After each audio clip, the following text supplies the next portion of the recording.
On the April edition of the Local Click, we'll have visits from Roger and Kayla Hindman from Hindman's Body Shop in Woodbury, as well as visits from Tyler and Caroline Cantrell from Vitality Fit in Smithville. Of course, Justin is back with some really neat tech tips and tech news, including some stuff that's kind of current as far as things going on in the news right now. So, and lots of other fun information and great things to talk about. So stay tuned. The show starts now. Learn more about fun local events and interesting people throughout the heart of Middle Tennessee with a dash of everyday tech talk thrown in for good measure. The Local Click starts now. And welcome to the Local Click. The Local Click is the technology-based podcast brought to you by DTC Communications each and every month, where we talk all things technology as well as local people. And joining me again for this month, my good friend and co-worker, Mr. Justin Malden. How's it going today, Justin? I am doing very, very well. Listen, my headspace may not be where it needs to be. As we start this show, I was thinking about, getting everything lined up. But I've been binging a television show that had a cliffhanger at the end. It's a new show, and it has a cliffhanger, and I want to know what's about to happen. But this next season ain't even been announced yet, if there even is going to be a next season, and I need answers. You know, there may be a website or two with some spoilers out there if you really want to find out, or you may be one of those where you just prefer to wait. No, I'm going to have to wait because it was the end of the season.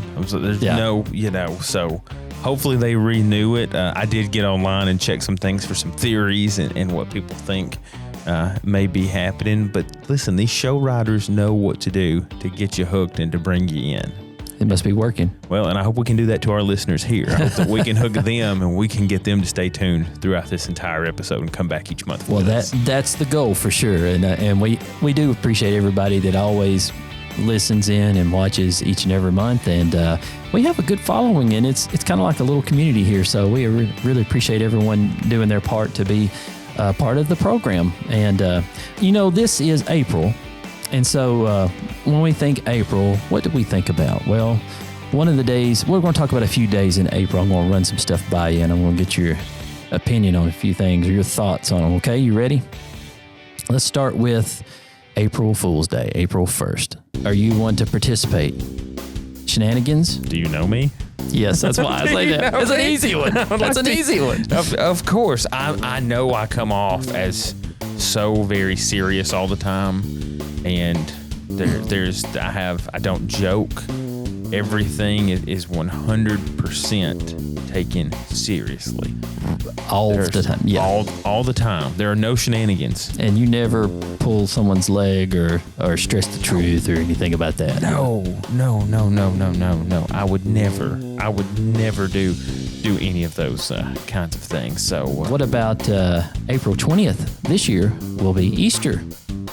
So Easter, and I mean, that's got multiple meanings to people. I know, again, for my children, they're going to be thinking of the Easter Bunny and getting their baskets. And again, that's a time also from the aspect where the community celebrates it as well for its religious significance. That's right. As well, so you get together as a community, and it's a time to have fun in a celebration through the Easter Bunny and eggs.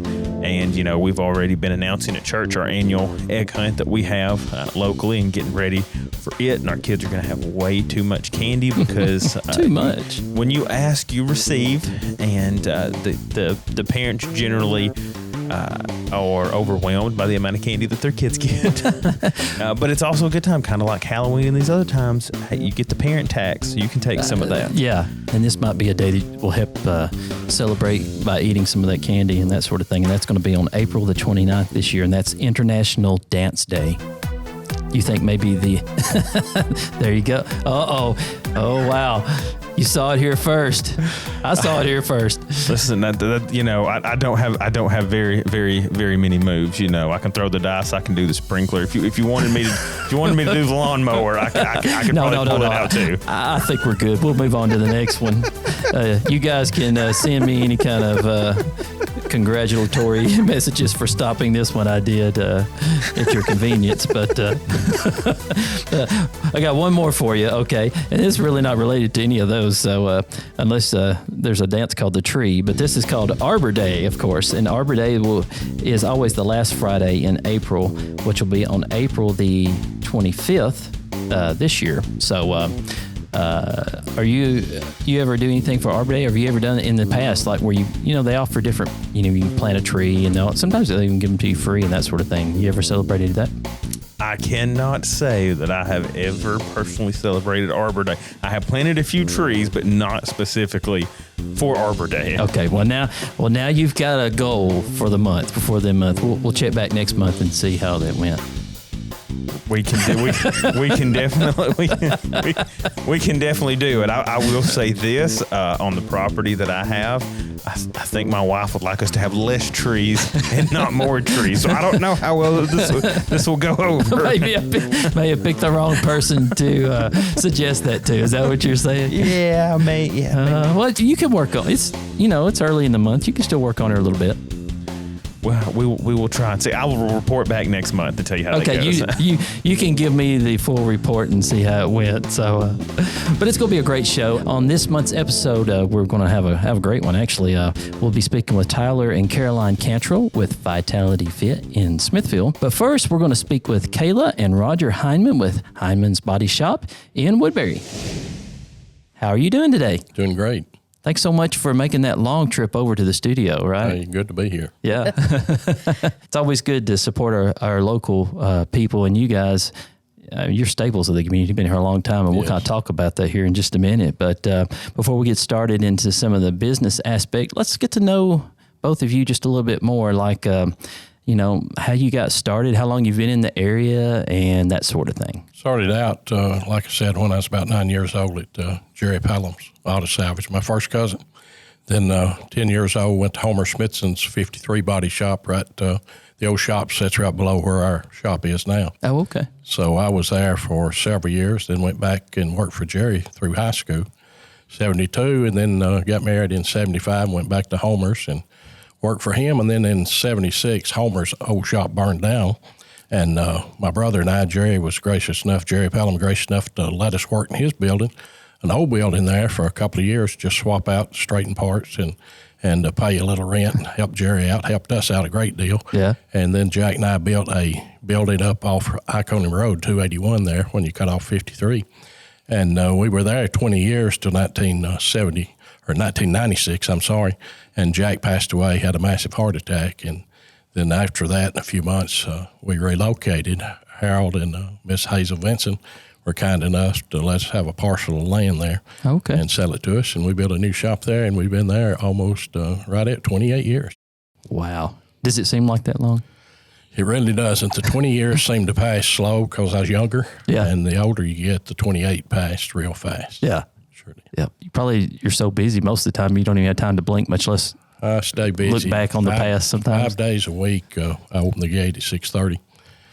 Don't go there on Saturday, and then, of course, church on Sunday. So Monday morning, 2 days passes quickly. Now, what about your special helper here? She looks like she may have a little part of this chapter and story too. Yeah, Kayla started out. She started standing to Jack and my brother and I at the old shop when she was about 3 years old. She'd take a little blanket and a pillow, and when she had a sanding box, like we said earlier, and she would gather up all the old sandpaper, and we'd give her an old hood or something. She said, out there and play and sand on that hood, and that's how she really learned the trade. And she'd take that little blanket and the pillow and go in the office we had there on the old shop, and she'd sleep, and then right back out. We'd take her and make sure she had breakfast and lunch, and then back home. Kayla, it sounds like you didn't have much choice in this whole thing. You were destined to be involved in this somehow, right? Yes. It's just in the blood, you could say. Grew up around it my whole life. Yeah.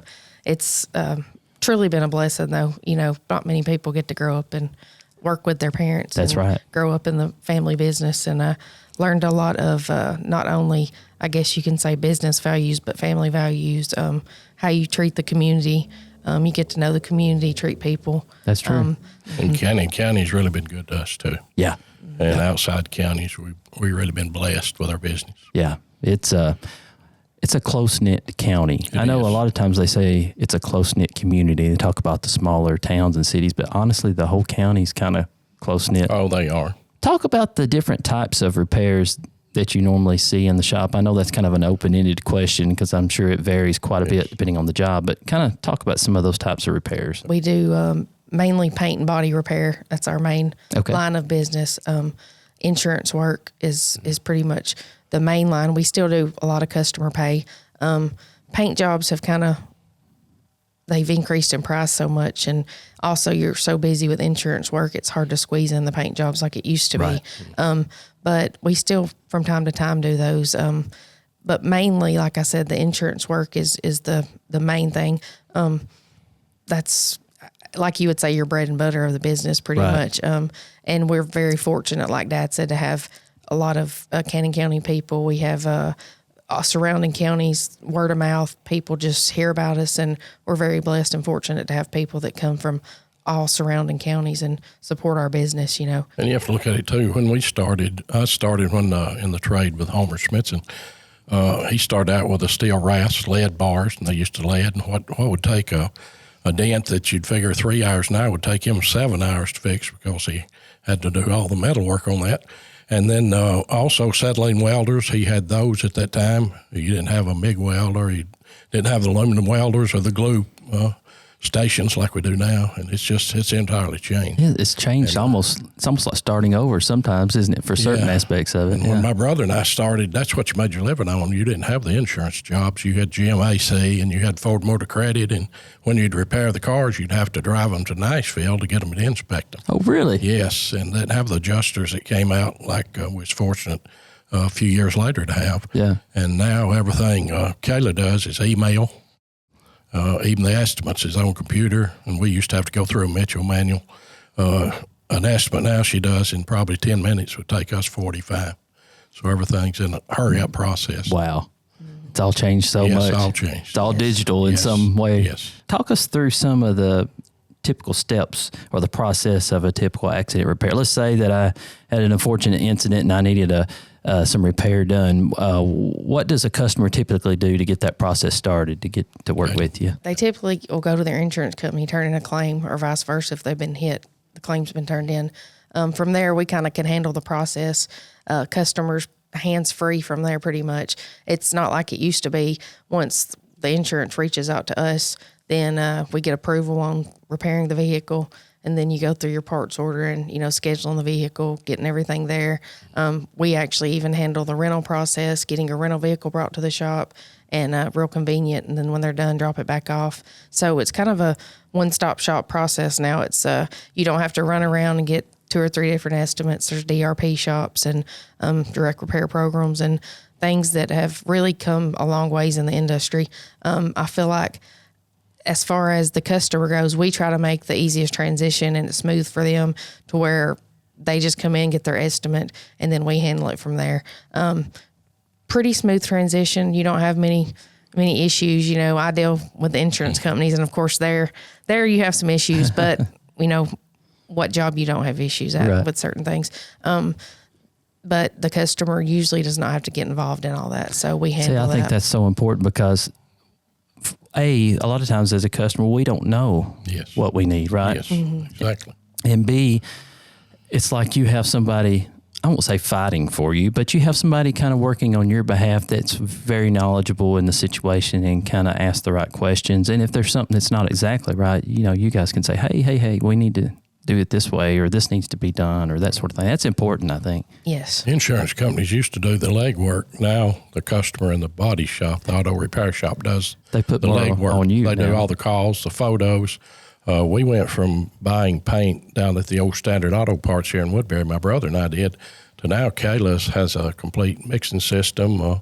You take pictures with a camera that tells you what's in that paint and matching the colors, and you do spray out cards.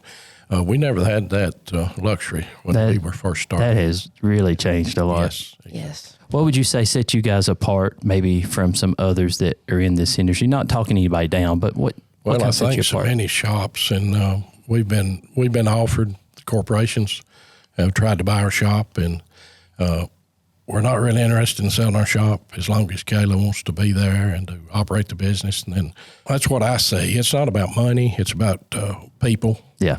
And it's about customer service. And we try to go out of our way to do whatever is needed for the customer. And you don't see that in a lot of the corporation shops. And a lot of your shops, your small-owned shops, have sold out to corporations. Even if they have that same name, they're not necessarily owned they're by not. the same and people. It's completely different. Yeah. And I've always heard, and a good friend of mine, it's my wife's uncle, Arnold Spitzen here, owned a business in Woodbury for years here and at the grocery store. But he and I talked one day, and they said that's the worst thing about a business is when you go in and you change after somebody's been there so many years. And it really affects it. Dad's always said, you just be a good steward of what God's gave you and run it like you should and treat people like they want to be treated or you want to be treated. And he said, as long as you do that, then you'll be successful in your business. A lot of it takes care of itself if you'll do those things. Yes. We say this in a lot of our interviews. Doing business in a small town or in a small community, it's about relationships. Well, it's about relationships. 100%. If you don't have that, you really don't have what you need to be as successful as you could be. Yes. I'll just put it that way. But we used to operate with 4 men, and we decided we've got 2 real good men that work for us.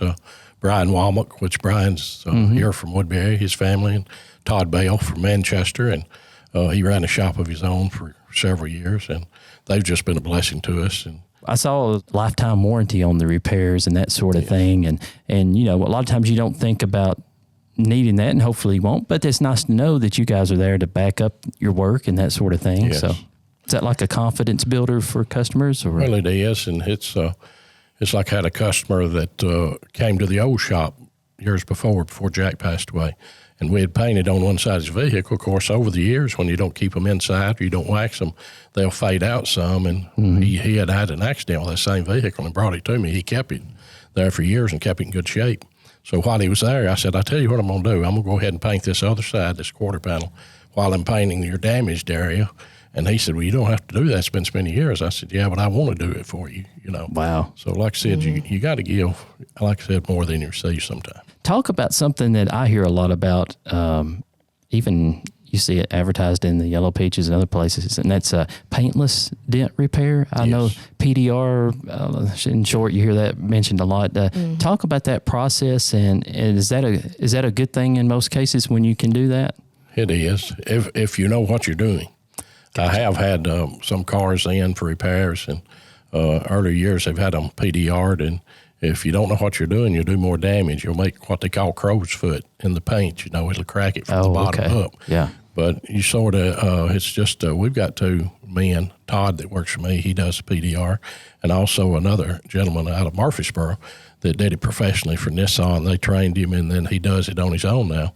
And you got to massage it out. And even with the new vehicles now with aluminum and so many vehicles, that's more and more common. They're really harder to do the PDR than the metal. When we had more of like the hailstorms and, that interacted in this area, I feel like the PDR was a big thing for the insurance companies, that when they estimated cars, especially doing PDR, you take out the paintwork, and so you take out a lot of money, materials and stuff like that. So I feel like it was kind of a money saver for insurance companies in that aspect. Right.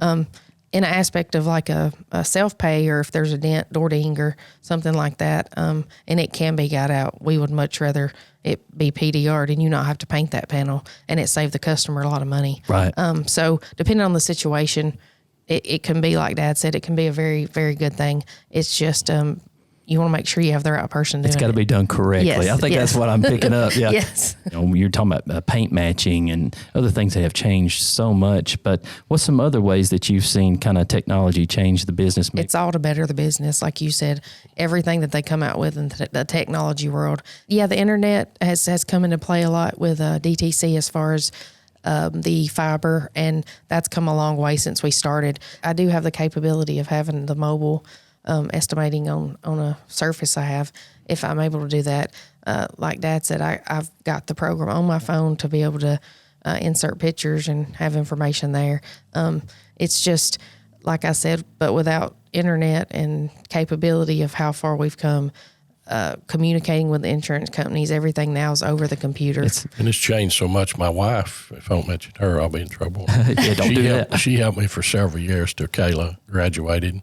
And majority of the time now, they used to call and ask for Roger all the time. Now, I answer the phone when I can, and they ask for Kayla. So, but Sharon helped for years out there and helped get my feet on the ground again. If someone's been listening or watching us and they're like, that's the place I want to help me with my repair or that sort of thing, what's the best way for them to find where you're at and to contact you and that sort of thing? We are at 4154 Jim Cummings Highway here in Woodbury. Our phone number reaching out to us anytime is 615-563-5699. We've also available by email. A lot of people like to email now. It's rogerh@dtccom.net. And we're there Monday through Friday, 8 to 5. All right. Well, thanks again for being here. Thank you for having us. All right, everyone, stay tuned. We've got more of the program coming up in just a minute. Do you know what room the router's in? I can't get onto my Zoom meeting. Try it in our spacious new family room. Okay. Still not working. Try it in our beautiful backyard. Still nothing! Your new home checked everything off your list, except for internet from DTC. Oh, come on! Sign up at dtccom.net for fast and reliable internet. Gaming builds real skills for real careers in esports and beyond. Project manager, content creator, customer service rep, software developer. Build your skills with Fiber Gaming Network and DTC. Learn more at fibergamingnetwork.com. Now it's time to hand the microphone over to Justin like we do every month for his favorite segment of the show, I'm sure, and that would be Justin's Tech Tips. We are talking in April, and what does that mean? What season is now upon us? We are in the middle of spring. That's right. Now, a lot of people think this time of the year they do what at their homes? Spring cleaning? Spring cleaning. Okay. Right. Spring cleaning. It's cleanup time. So yeah, that's true. While cleaning is on our minds, we may be thinking about it for our homes. It ain't just about your closet. It ain't just about cleaning other things out. We can look at it also through the lens that our tech needs cleaning up too. We have to clean our tech? Yes, we need to spring clean our digital world. That's something that we need to talk about. So let's get started real quick. 3 quick things to think about during this time of the year for you to clean up and clean out your digital devices. The first thing is get rid of anything that you don't need. Go ahead and clean out the storage on your devices. You've got something built in. I guarantee you that will help you with this too. But how many unused photos do we have because we took 24 photos of the exact same thing to get that one shot, and we still have the 23 other in the album? I totally do that like a lot. I really do. Yes. I really do that. So, that's taking up a ton of space on your device. Or, you got 100 apps on your phone. Are you really using all 100 of them? I totally do that as well. So it's... You've been looking at my phone? Listen, we all do this. Yeah. It's like, I need this app for this one thing, and then it remains there forever. Yeah. Never touch it, never open it again, but it stays there, right? So let's get rid of these things. Or how often do you download something and it stays wherever your download folder is? And you go back and check, you're like, that's there from 3 years ago. I might not need that any longer. Yeah. Right. Yeah. So get rid of, take some of those things, get rid of those things. Again, your device, whatever you're using, it doesn't matter if it's iOS or Android or Windows or whatever it may be. It's going to give you some indication of how much storage space you're using and what is using it. Gotcha. So use that. Use Windows Disk Cleanup.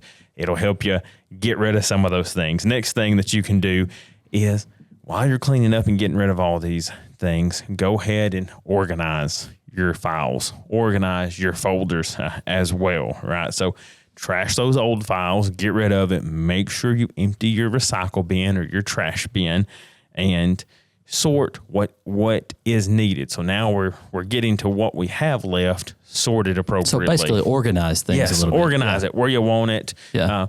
And again, this works with everything. Most people use on their photos, they use the default albums. Whatever that photo was assigned to, you know, whether it's date or location, most people continue to use it. But smarter things as AI gets in there, it's going to start identifying people, and some people may have some privacy things with that you can turn off, but it'll tag things by location or by people who are in it, you know, or maybe you want to, you know, I go on vacation, I'm making a separate album for this family vacation. So when I go to find it, I'm not having to go back, oh, well, I went on vacation June of last year. Let me scroll and try to find all these photos. Right. So there's a better way. Yes, better way. Or organize things. You know, you could do it by year. So this is 2025, and then nest a folder within that for each month or for whatever That's trip a good idea, or occasion. You know, to make things a little bit easier for you, right? So name folders by category. Is this personal?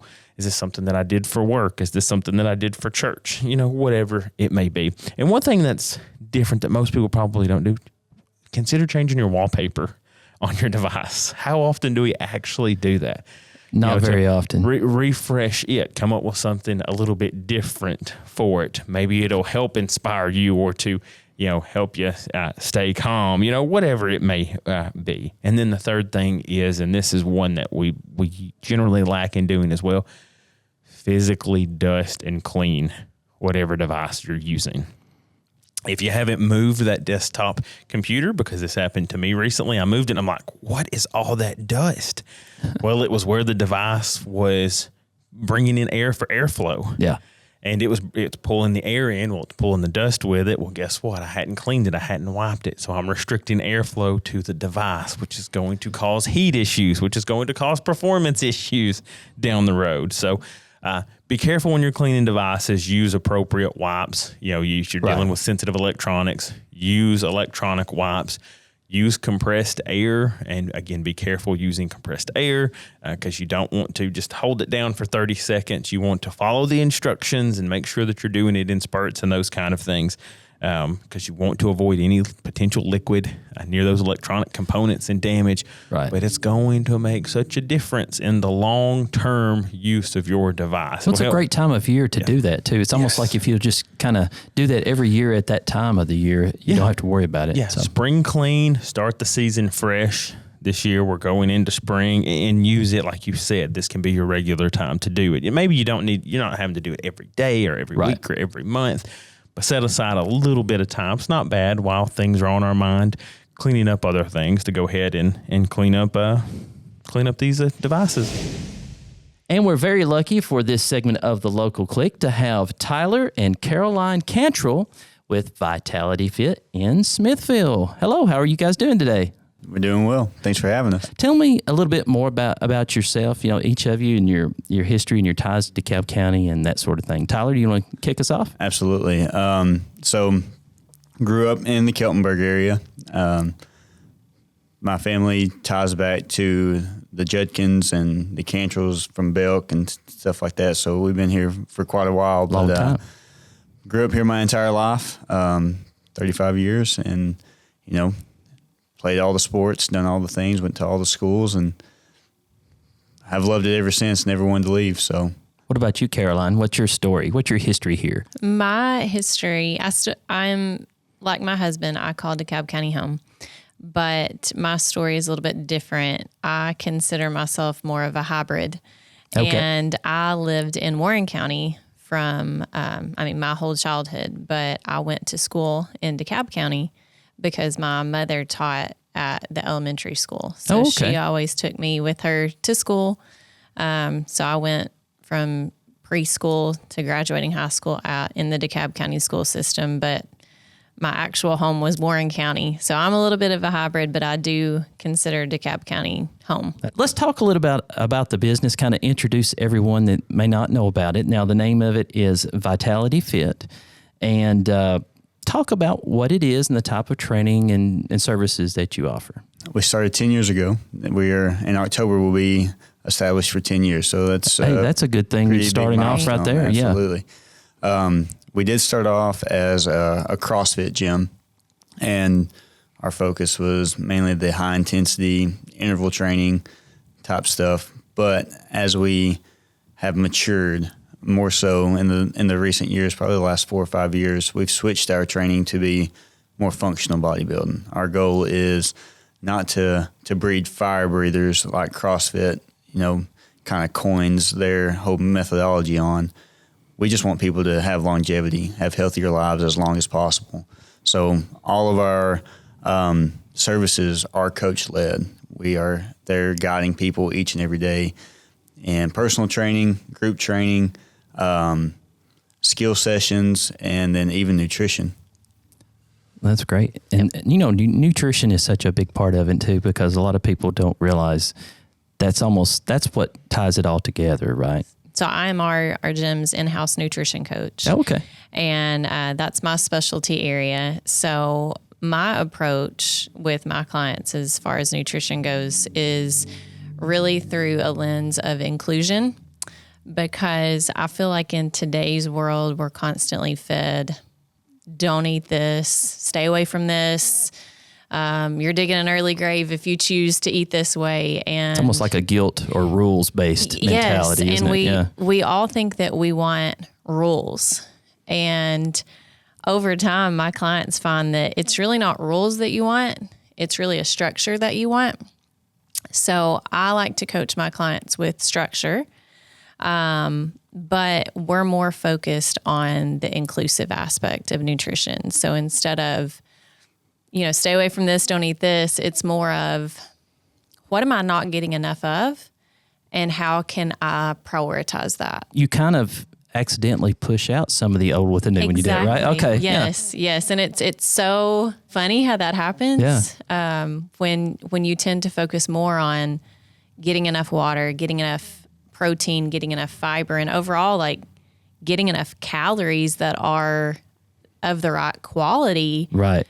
What you're saying is absolutely true. Your inclination to want the Twinkie or the fries or whatever, those things are fine, but our inclination to want them in an excessive amount kind of goes down. Right. You accidentally reprogram yourself, right? Exactly. Yeah, Yes. I like and that. it's all about habits. And Yeah. I like to coach habits and sustainability, but I do use technology and use data in my approach with my clients. So that's great too. Tracking habits, you've probably been familiarized with tracking macros. Mm-hmm. So I take a flexible approach to tracking the things that matter to get my clients closer to their goals. That's great that you guys have both parts of that health aspect in the same building. Right. And you don't have to go to two different teams. Oh, yeah. Or work that out. It's literally right there in one stop. And I just think that's a great benefit. And it's really cool how it works sometimes. Sometimes someone will sign up for only training and they end up being one of my most stellar nutrition clients. Right. And then the opposite can be true. I can gain a nutrition client that is only interested in working with nutrition, and over time, they become one of our most consistent members. Small changes yield big results and lasting results. And so that's how she does her approach for nutrition. That's also how we bring people into the gym side, the working out side of it too. Because you kind of have to think of it in this way. How many people have you met that got fit on over one workout? Right. No one. Right. Have you ever met anyone who got shredded by eating one piece of chicken? No. Have you ever met anyone who completely obliterated their health markers by eating one piece of cake? Like, no, it's all about consistency and really playing the long game. Describe the difference between going the group training route versus personal training, and when someone might choose one over the other. For all of our new athletes coming in, they have to go through a month of one-on-one.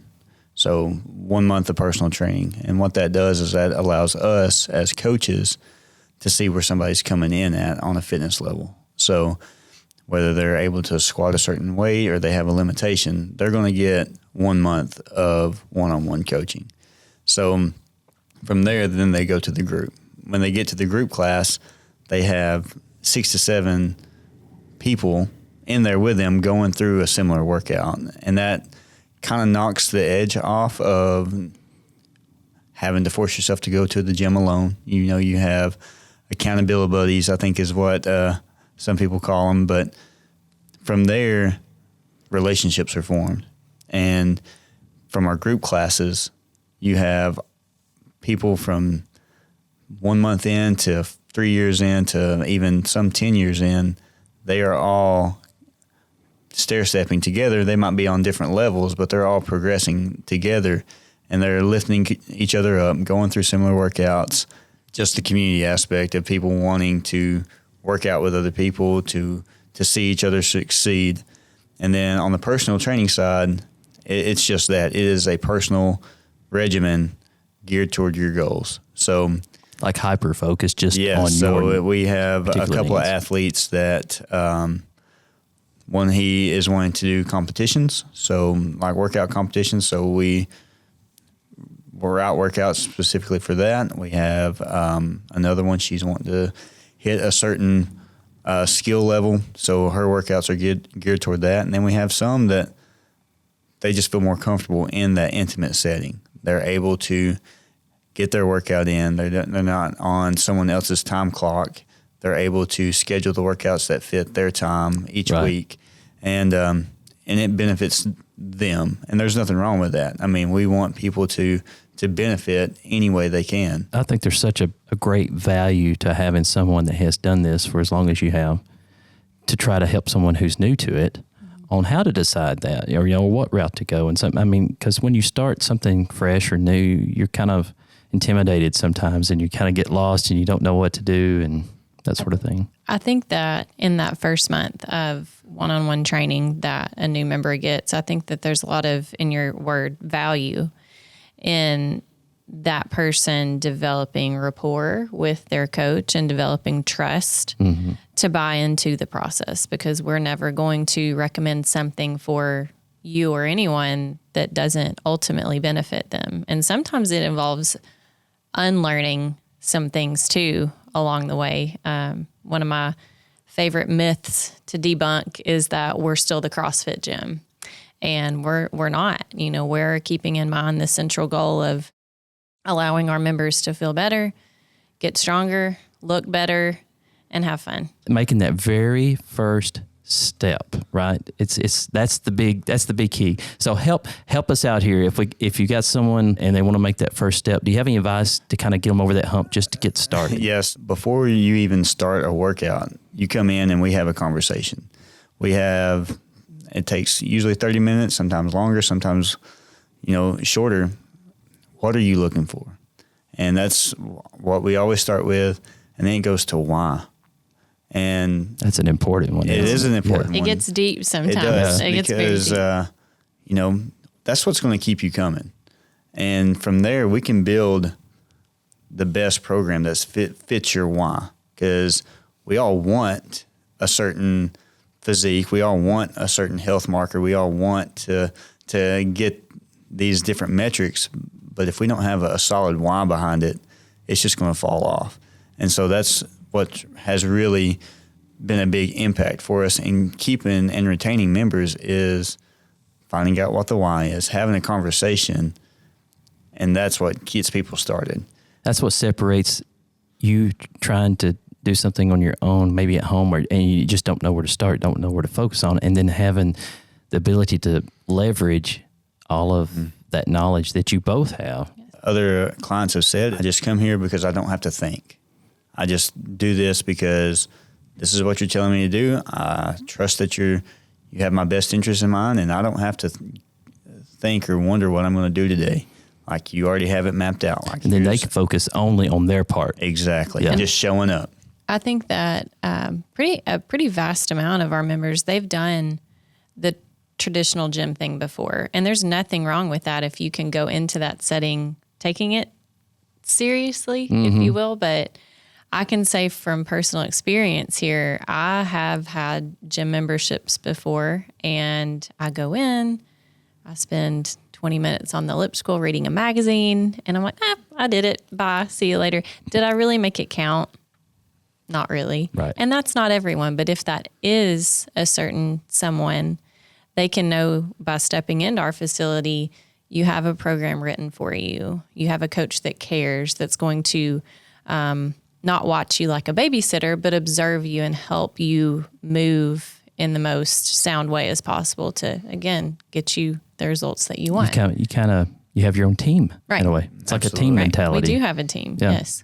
Talk more about the nutrition part, because it's such a big part of having healthy habits, right? Yes. And how we eat and that. And I know you help with that, but that's literally on the same premises, right? In Yes. the same building? Yes. Everything. Yes. So I do have an office within our gym. I meet one-on-one with my nutrition clients, and I am the overseer, if you will, but they are in the driver's seat. So it's my job to help my clients make informed, aware, conscious decisions that will, over time, impact their health, their physique. But like I said a moment ago, I think a lot of people sign up for nutrition coaching expecting to be told what to do. And I'm not going to tell you what to do. I'm going to give you a guide to do that, right, and connect the dots for you. If you choose X, Y, and Z over time, it will lead to this result. And, you know, I'm there to listen to my clients in that initial consult and hear some pretty deep dives with their backgrounds, because our backgrounds influence a whole lot about our present behaviors, our future actions. And like I said a minute ago, more often than not, it's less about, of course, I teach my clients different concepts and different methods, but more often it's about unlearning things. And that's sometimes harder. It is. It's a lot harder. Yeah.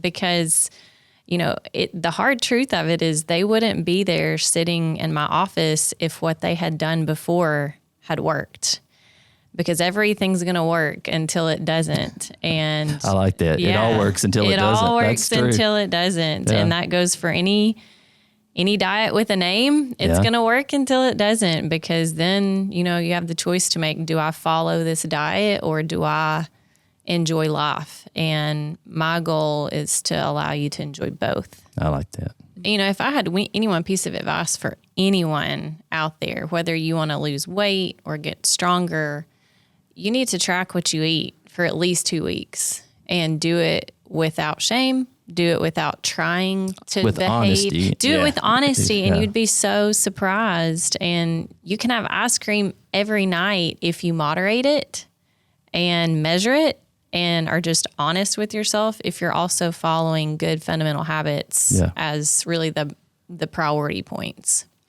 Do you guys offer packages that have both sides of the house in it? You know, the workout side and that training side, as well as the nutrition. Mm-hmm. Yeah. So what we have done in recent years is, if you sign up for one package, let's say with Caroline for 3 months, you then get a discounted gym membership if you decide to go into that. So you'll go right into our recurring monthly plan, and then kind of on the reverse side too.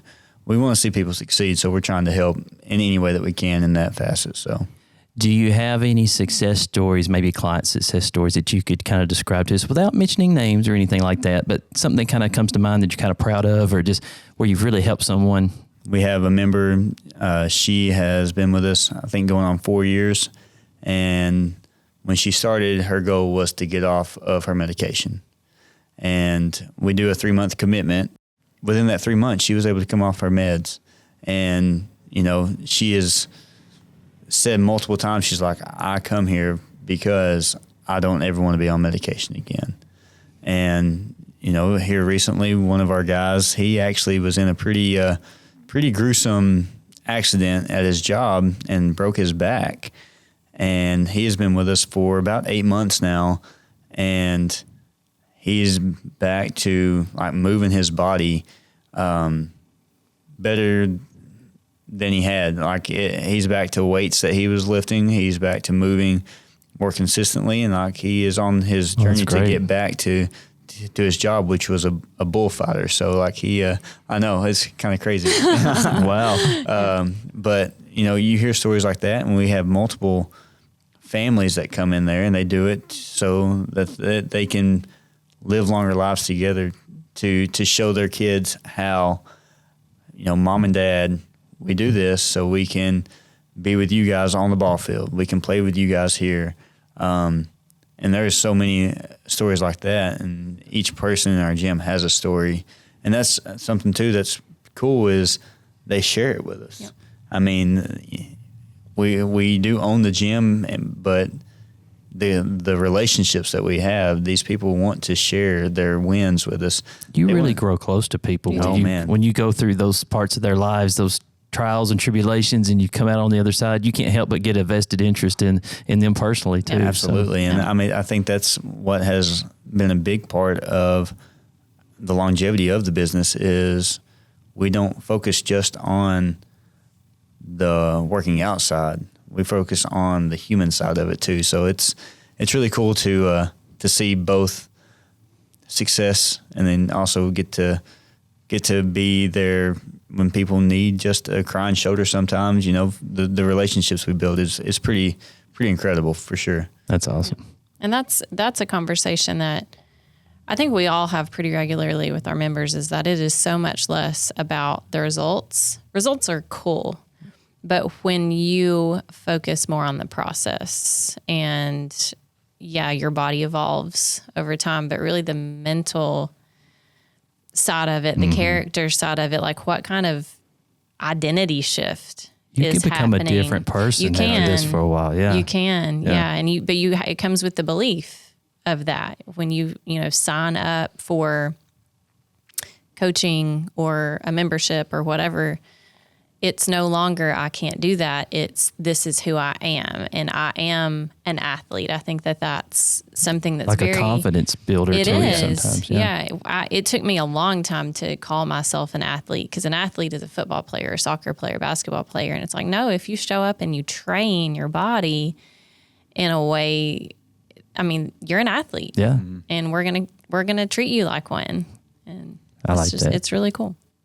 You know, you mentioned earlier too about technology and how important that plays a role in your business. Kind of talk about some of the different ways, you know, whether it be day to day or just maybe some ways people don't think about it, how you use technology to help your business run smoothly. We're managing their workouts by putting them in spreadsheets or a central app that we all use together as coaches and as a gym.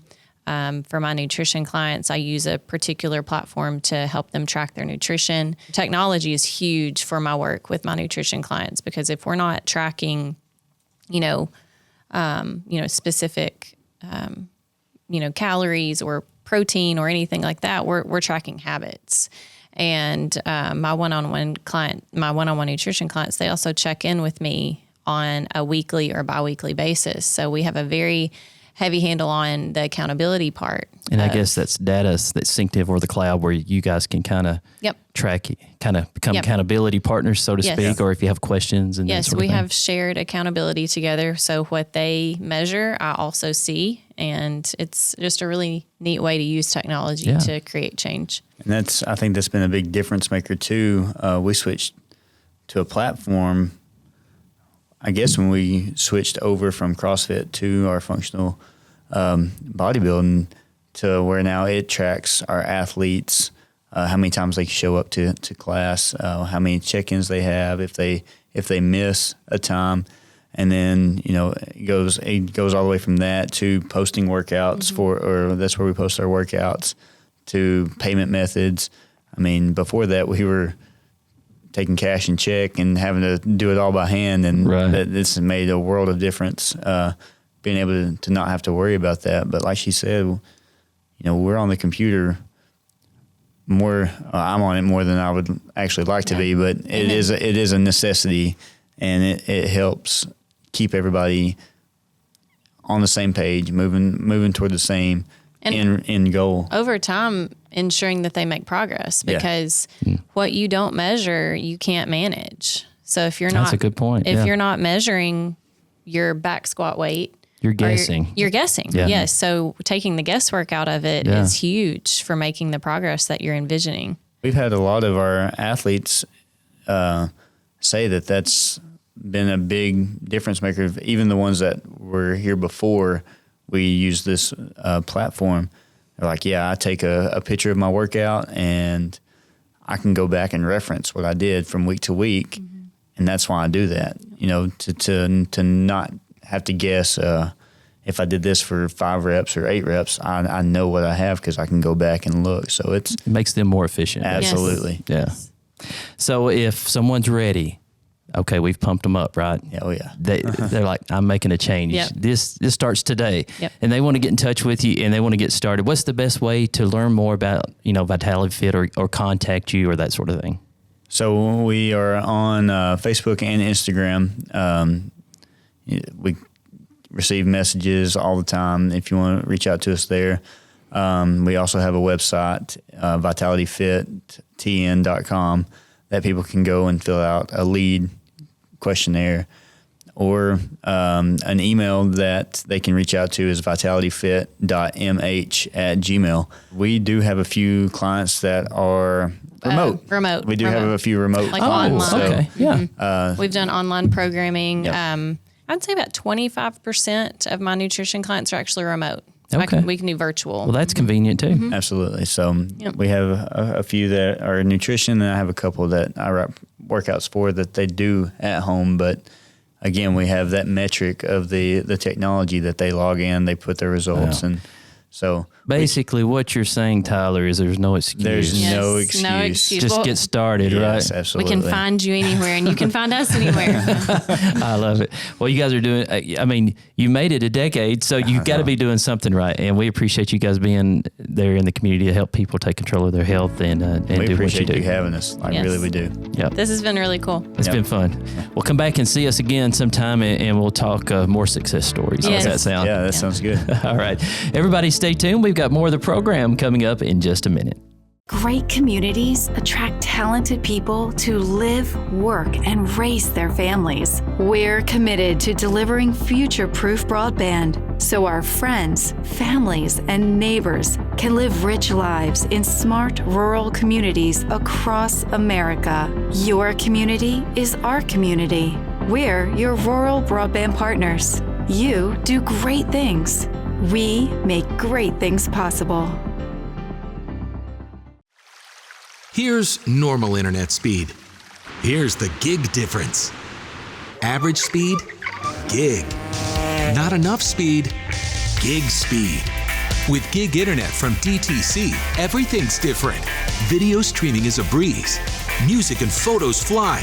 And gaming gets real. With no data limits. That's the gig difference. Call or visit DTC online and get your gig today. And I'm going to give the mic to Justin again for this part of the program in a segment called Tech News Roundup. It is crazy to think that this first piece of news information that I'm bringing forward is a follow-up from something that happened 9 months ago. Oh, wow. If you would have told me 9 months later something that we talked about on here we would be doing the follow-up on, I would have been like, there's no way it's going to take that long. But I am talking about the rescue of NASA astronauts Suni Williams and Tennessean Butch Wilmore from the International Space Station. He's by from Mount SpaceX. Juliet, right? Yes. He's a graduate of Mount Juliet High School. Went to Tennessee Tech University locally. Wow. So he is local, and they've been on the International Space Station, safe and sound, I should say. That they were not the only ones there. They're just. Their trip that should have been a few days turned into months, and I can imagine they missed holiday time, Thanksgiving, and Christmas with their families. It's like the Gilligan's Island of space travel. Yes, yes. And so SpaceX came to the rescue. They had a scheduled mission already that was going to the International Space Station. They took a couple individuals off of that. It should have been 4 individuals. They only sent 2 up. That way, they on the return trip, the stranded astronauts could return, but they were able to do that. And we'll continue to see the role that these even private companies play in space travel and space tech and the advances, because this was SpaceX, but they're not the only ones doing this. So it's very interesting to see the shift from the public sector in space technology to the private sector. Even more cooperation between the two entities. Yes. That's true. So there's a public-private sector partnership, but then there's also the competition within the private sector. And so that's interesting to see. So big win there in space tech realm. Something that everybody needs to keep their eyes and ears out for. And you're going to be getting emails and you're going to be getting notifications for this for the next 6 months. But Windows 10 all those notifications that you were getting, these are legitimate notifications. Microsoft is ending support for Windows 10. Now for businesses and personal alike, this is going to be a big deal, because when I say support is ending, it's not going to quit functioning, but it will not get software updates. But more critically, it will not get security updates. So any system vulnerabilities that are discovered will not be patched going forward. And we talk about security and we talk about privacy a lot. You got to get these things patched. That's kind of sad. I like Windows 10, but that's just me. Yeah. And so you've got 6 months to decide, am I going to upgrade or not? Problem is, if you don't upgrade, you are going to be potentially left with a system that is vulnerable to future security issues. Right. Now, the reason this is such a big deal is because in the United States, it's estimated that more than half of all Windows users are still on Windows 10. So we're talking about an impact of millions upon millions of people that are going to be affected by this. And there's already talks, if you pay attention to the news space at all, of how much this upgrade is going to cost. Because one of the requirements for Windows 10 is a new chip called the TPM, and it is required from a security standpoint to run Windows 11. And a lot of old hardware and old CPUs does not have this chip. And that's the big issue, is there's not a hardware compatibility. So it's not just upgrading the software. You got to buy hardware to be able to get the new software. There could be a lot of computer purchasing going on soon. Yes. One last thing, and I want to be real quick with this because I've noticed it, in the drone space, and this has to do with AI. This is a combination of AI and drones.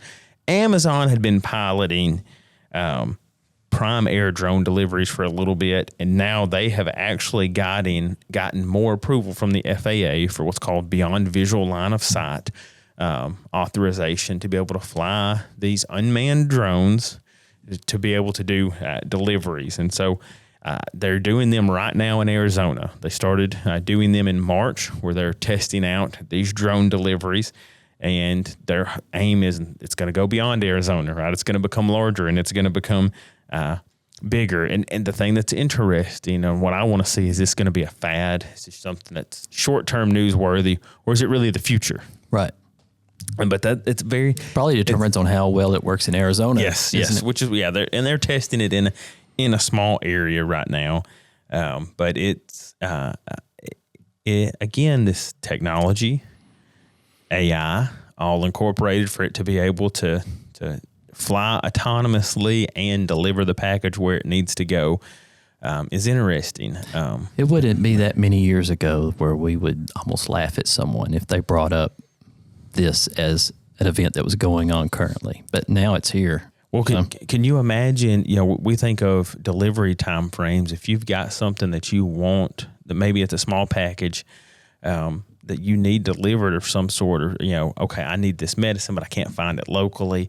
Let me order it through Amazon. And then you may have it literally dropping out of the sky in your front yard in 2 to 3 hours. Thanks, Justin. I appreciate it.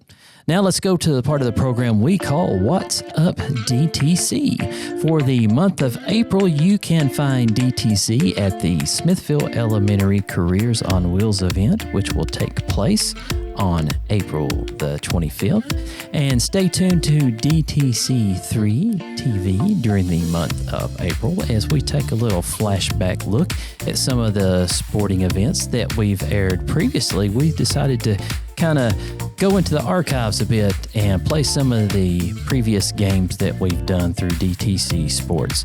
And you can catch all that action on DTC Channel 3 on the DTC TV service.